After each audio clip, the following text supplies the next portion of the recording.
say hot. Let me shoot a 7 with every shot. Viva Las Vegas! Viva Las Vegas! Viva Las Vegas! I'm gonna give it everything I've got. Lady luck, please let the... Welcome to Vegas Talk Radio, the internet radio show about the news, people, entertainment, opportunities, and events in the best resort and vacation destination and fastest growing city in America, Las Vegas, Nevada. If it's worth your time and money, you'll hear about it here. And now, here's your host, Charlie Bass.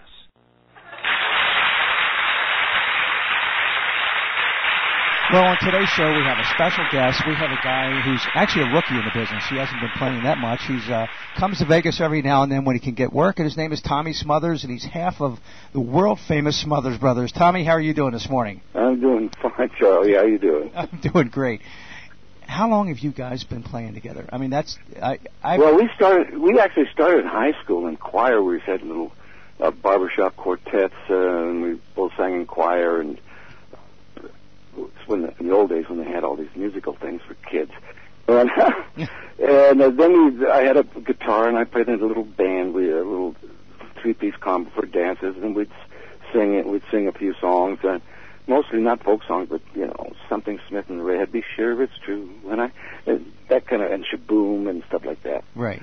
And then we went up to San Jose State and started singing the Kings of Hip, and I said, oh, God, that's fun, folk songs, and they got stories, and so I started talking and get laughs, and Dickie would occasionally say that's not right, and pretty soon it developed to a two-man comedy team. And so we started working in 1959 professionally at the Purple Onion in San Francisco, but we'd been working before that anyway. That's amazing.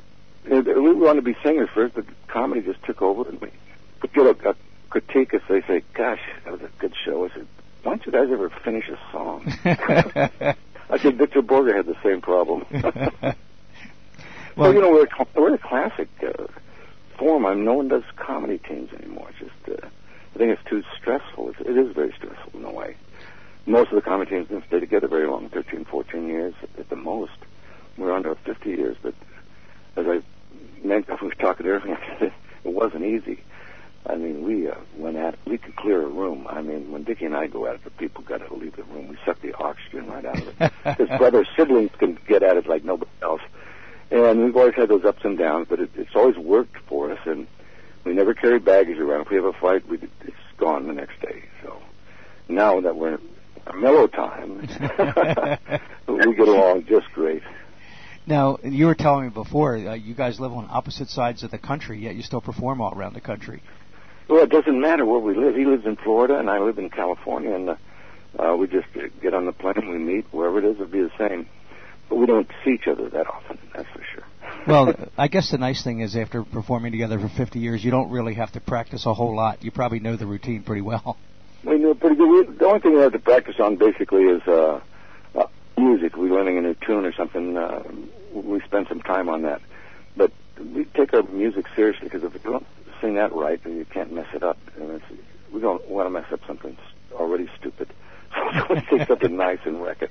But, you know, Dick is I looked at in the 70s, Dick and I were doing theater.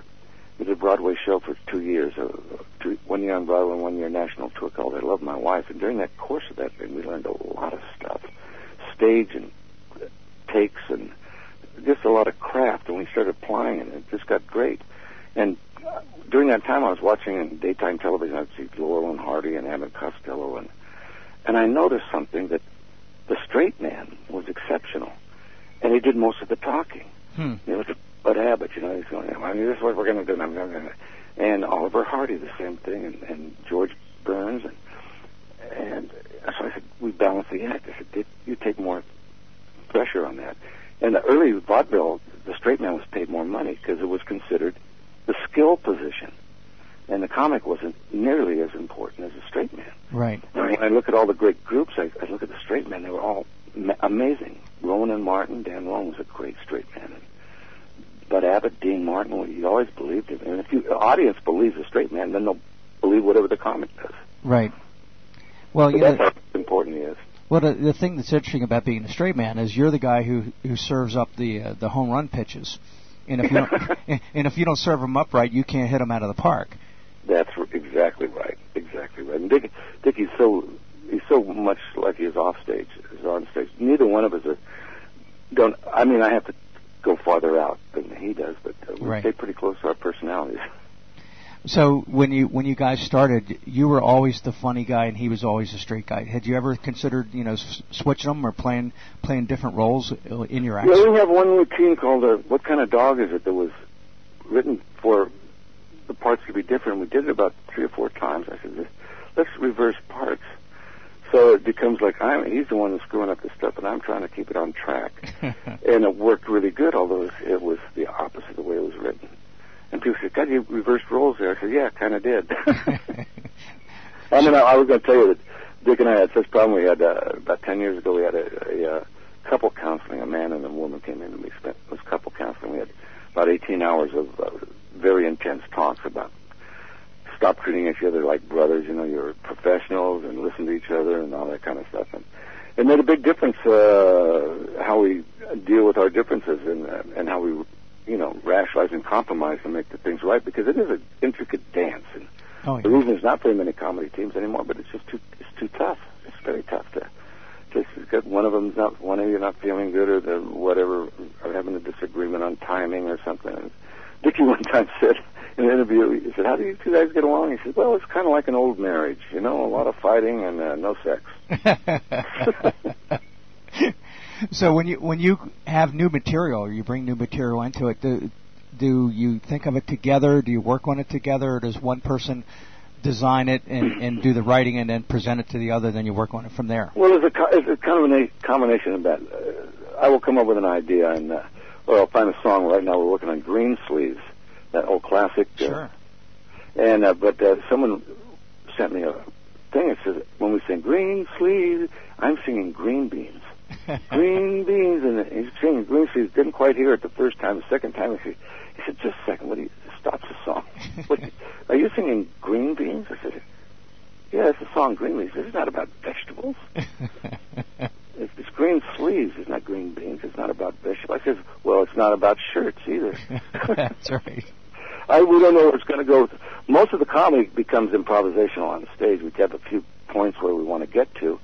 And then in the course of the conversation, the audience tells us sometimes places to go that we wouldn't be able to write down. I've translated some of our albums to a script. Yeah. And if I'd read that script, I said, that didn't work at all. But then I hear it, and it works. Now, do you involve your audience in your shows? You have them sing with us a little bit. I used to go in the audience and berate someone who I didn't think was singing along, and have a conversation with them. So we have the audience to sing a little bit here.